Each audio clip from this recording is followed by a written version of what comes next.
Baik, kita lanjutkan yang kedua babnya, yaitu adalah pengertian dari hadis atau sunnah. Yang pertama yaitu pengertian hadis atau sunnah secara bahasa adalah perkataan atau ucapan. Kemudian secara istilah yaitu segala perkataan, perbuatan, ketetapan atau takrir yang dilakukan oleh Nabi Muhammad SAW semasa hidupnya. Sedangkan sunnah, menurut ulama itu sunnah dan hadis itu berbeda. Apabila hadis itu adalah perkataan, perbuatan, dan ketetapan Nabi Muhammad, sedangkan sunnah itu adalah segala apa yang dilakukan Rasulullah SAW semasa hidupnya, yang mana itu akan menjadi sumber hukum Islam atau sebagai teladan kita. Jadi dapat dimengerti bahwasanya hadis adalah perkataan, perbuatan maupun ketetapan yang mana itu dilakukan oleh Nabi Muhammad semasa hidupnya.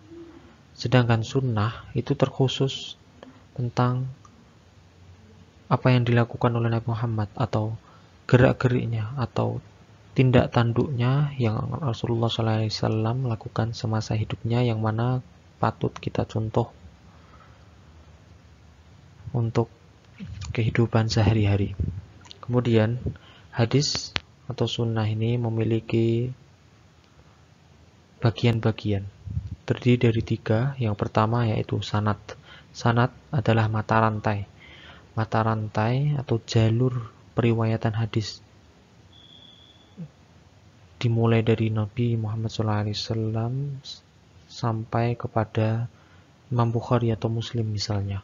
Jadi dalam sanad tersebut terdapat perawi-perawinya, dimulai dari Nabi Muhammad, kemudian Abu Hurairah misalnya, kemudian dilanjutkan dengan tabi'in, kemudian tabi'ut tabi'in, kemudian sampai ulama generasi selanjutnya, yaitu misalnya Imam Bukhari maupun Muslim maupun yang lainnya.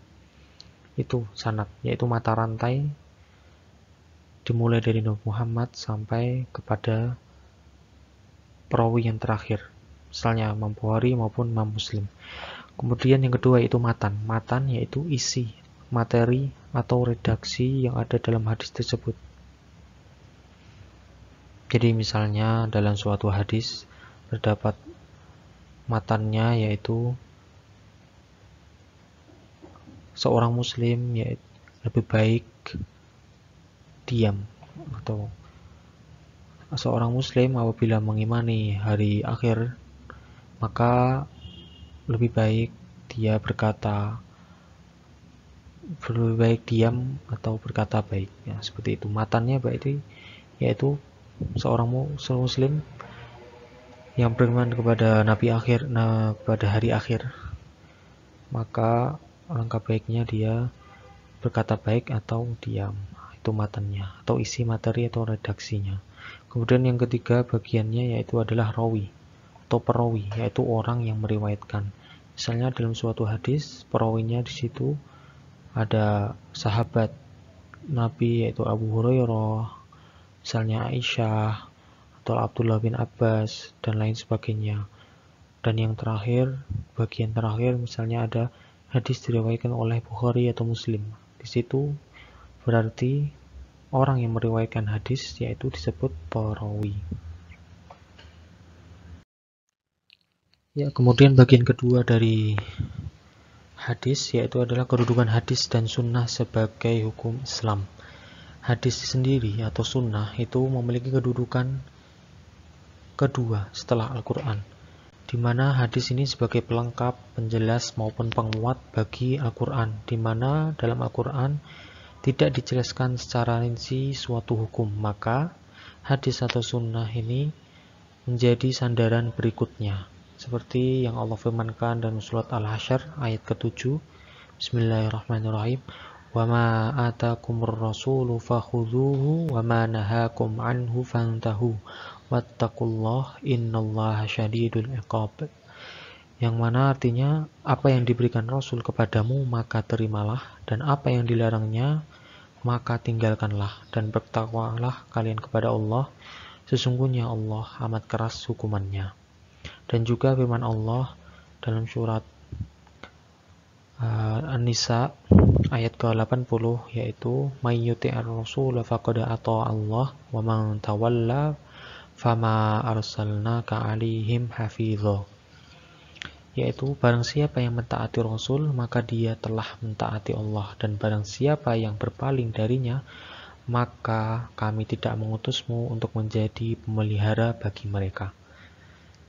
Jadi dalam kedua ayat tersebut dijelaskan bahwasannya apa yang diberikan Rasul dan apa yang kita taati dari Rasul, maka itu harus kita ambil, harus kita pegang, harus kita teguhkan dalam diri kita. Dan juga apa yang kita taati kepada Rasulnya, maka sama saja kita telah mentaati Allah. Karena apa yang dikatakan Rasul, apa yang diperbuatkan Rasul, apa yang ditetapkan Rasulullah, itu apa yang sudah Allah perintahkan. Jadi Rasulullah itu adalah sebagai pembawa risalah yang mana kita harus taati. Jadi bisa diambil kesimpulan bahwasanya hadis ini sebagai rujukan nomor 2 setelah Al-Quran. Jadi bagaimana Al-Quran ini tidak menjelaskan suatu hukum secara rinci, maka hadislah di sini berperan sebagai penjelas, penguat maupun pelengkap. Selanjutnya yaitu fungsi hadis terhadap Al-Quran.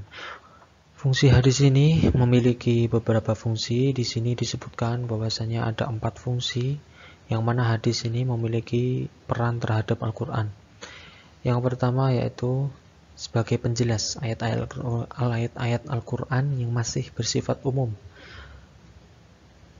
Contohnya, misalnya dalam Al-Quran ada ayat yang mengatakan bahwasanya kita harus menegakkan sholat. Tetapi di situ tidak disebutkan sholat itu bagaimana, jumlah rakaatnya bagaimana, rukunnya, syaratnya, dan waktunya. Nah, maka di sini hadis sebagai penjelas ayat-ayat Al-Quran yang masih bersifat umum tersebut. Hadislah yang berperan di sini sebagai penjelasnya. Ada suatu hadis yang mengatakan bahwasanya sholatlah seperti kamu melihatku sholat. Nah, seperti itu. Dan juga terdapat hadis yang menerangkan mengenai waktu sholat itu berapa waktu dalam satu hari, kemudian jumlah rakaatnya, rukunnya bagaimana, dan syaratnya. Nah, seperti itu. Dan juga yang kedua yaitu fungsinya yaitu memperkuat pernyataan yang ada dalam Al-Quran. Misalnya seperti dalam Al-Quran terdapat ayat, barang siapa di antara kalian yang melihat bulan, maka berpuasalah.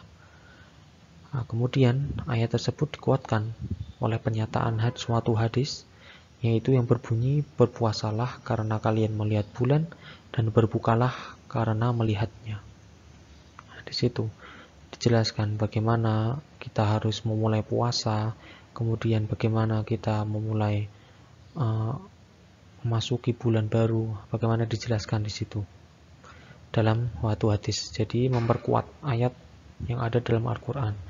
Kemudian yang ketiga yaitu menerangkan maksud dan tujuan ayat yang ada dalam Al-Quran. Yaitu misalnya dalam surat At-Taubah, orang-orang yang menyimpan emas atau perak dan tidak menafkahkannya pada jalan Allah, maka beritahukanlah kepada mereka bahwa mereka akan mendapatkan azab yang pedih. Nah, ayat di sini tidak menjelaskan atau tidak jelaskan bagaimana maksudnya dari ayat tersebut, maka di sini hadis memiliki peran menerangkan maksud dan tujuan ayat tersebut, berbicara tentang apa maksudnya. Nah, di sini dijelaskan hadisnya yang berbunyi, Allah tidak mewajibkan zakat kecuali supaya membuat atau menjadikan harta-hartamu ini diganti dengan apa yang sudah kalian zakati. Nah, jadi di sini dijelaskan bahwasannya Allah akan mengganti, akan menyimpan, atau akan memberikan balasan bagi siapa saja orang-orang yang menafkahkan atau mewajibkan zakatnya untuk diberikan kepada yang berhak. Nah, maka di sini dimaksudkan untuk menafkahkannya emas dan perak itu yaitu untuk dizakatkan. Nah, di sini hadis berperan sebagai menerangkan maksud dan tujuannya.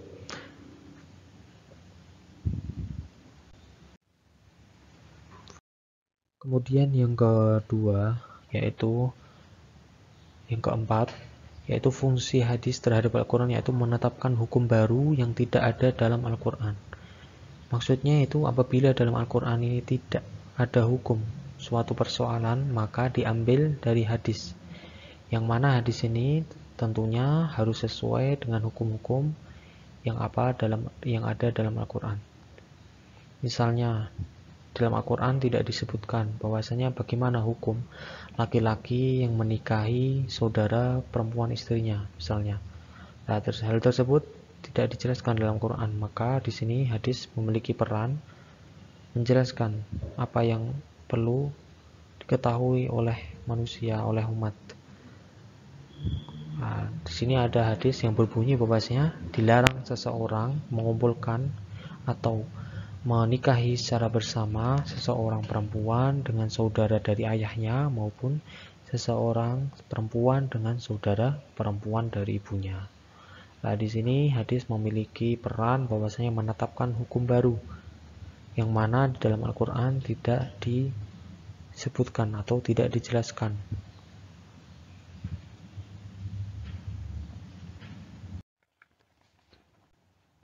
Ya, selanjutnya yaitu macam-macam hadis. Di sini hadis memiliki macam-macam, ada 3 macam dan ada beberapa anakannya. Di sini hadis yang pertama yaitu hadis mutawatir. Hadis mutawatir ini adalah hadis yang mana hadisnya ini diriwayatkan oleh banyak perawi atau banyak perawi, mulai dari kalangan sahabat, kemudian tabi'in maupun tabi'ut tabi'un dan seterusnya.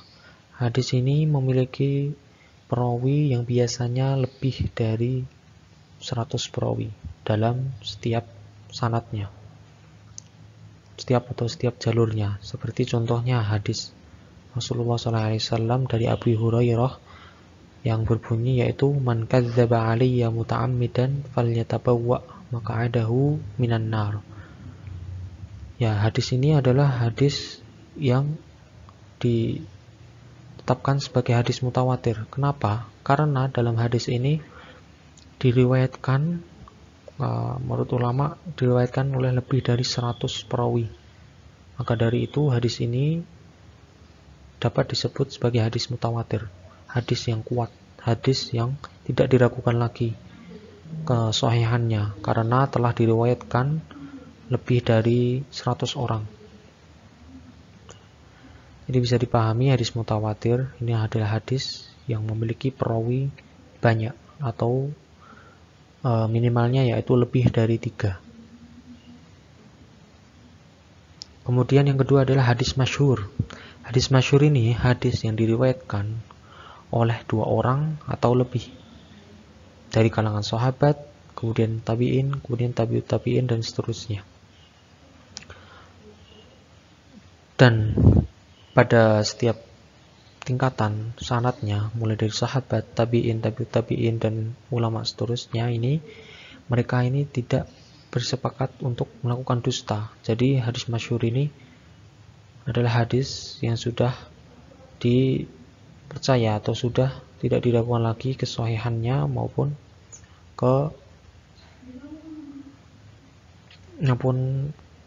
kesahihannya.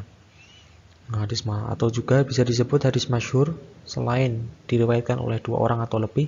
Hadis masyhur adalah hadis yang terkenal atau sudah diketahui oleh banyak orang. Hadis masyhur ini adalah hadis yang disebutkan bahwasanya hadis yang sudah diketahui oleh banyak orang. Kemudian yang ketiga, ini hadis ahad.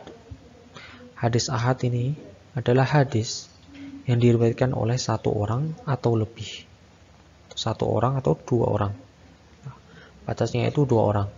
Hadis ahad ini memiliki beberapa bagian atau beberapa bagian macam-macam. Yang pertama yaitu hadis sahih. Hadis sahih atau hadis yang baik atau hadis yang terpercaya, yaitu hadis yang diriwayatkan oleh perawi satu atau dua orang, yang mana perawinya ini memiliki sifat adil, kemudian dhabit atau sifat yang terpercaya, kemudian fiqh, yaitu orang yang memiliki ingatan, perawinya ingatan yang kuat, penelitiannya yang kuat, tajam, dan sanadnya bersambung sampai Rasulullah SAW. Nah, maka hadis sahih ini dapat dijadikan hujjah atau dapat dijadikan sumber dalam hukum suatu hukum. Nah, kemudian yang kedua adalah hadis hasan. Bila kalian atau anak-anak pernah mendengar hadis yang hasan, riwayatnya hadis ini hasan, diriwayatkan oleh Abu Dawud, Tirmidzi, dan lain sebagainya, maka hadis hasan itu adalah hadis yang diriwayatkan oleh satu orang atau dua orang, yang mana perawinya ini memiliki sifat yang adil, tetapi dia tidak memiliki ingatan yang tajam. Walaupun dia memiliki sifat yang adil, kemudian sanadnya bersambung kepada Rasulullah SAW dan tidak ada cacat, maka hadis ini disebut hadis hasan. Dan hadis ini sama dengan hadis sahih, dapat dijadikan sumber hukum atau hujjah. Kemudian yang ketiga adalah hadis dhaif. Hadis dhaif adalah hadis yang lemah, yang mana hadis ini memiliki perawi yang tidak adil, tidak memiliki ingatan yang kuat, dan tidak bersambung sanadnya kepada Rasulullah atau ada cacatnya. Hadis ini tidak memenuhi syarat-syarat dari hadis sahih maupun hadis hasan, maka hadis ini disebut dengan hadis dhaif, hadis yang lemah. Tetap hadis ini tidak bisa dijadikan suatu hukum atau suatu hujjah, sumber hukum, tetapi para ulama mengatakan bahwasanya hadis dhaif ini bisa dijadikan motivasi untuk kehidupan kita. Seperti contohnya hadis, terdapat suatu hadis yang mengatakan utlubul ilma walau bisin. Nah, itu para ulama mengatakan bahwasanya hadis ini hadis yang dhaif. Bahkan ada yang mengatakan hadis ini hadis palsu, tapi lebih condong kepada hadis yang dhaif atau hadis yang lemah. Maka tidak perlu dijadikan suatu kewajiban bahwasanya kita harus menuntut ilmu ke negeri Cina sana, tetapi hanya cukup sebagai motivasi kita untuk menuntut ilmu, bahwasanya menuntut ilmu ini tidak hanya di satu tempat saja atau di Indonesia saja. Kita bisa menuntut ilmu jauh ke negeri manapun, ke penjuru dunia manapun, karena menuntut ilmu itu wajib bagi semua muslim. Nah, kemudian yang keempat yaitu hadis maudhu atau hadis palsu. Hadis yang disandarkan kepada Rasulullah, tetapi kenyataannya hadis ini tidak ada jalur sanadnya atau tidak bersambung kepada Rasulullah, maka hadis ini dikatakan hadis palsu dan tidak bisa dijadikan apapun dalam sumber hukum Islam atau tidak bisa dijadikan hujjah maupun motivasi.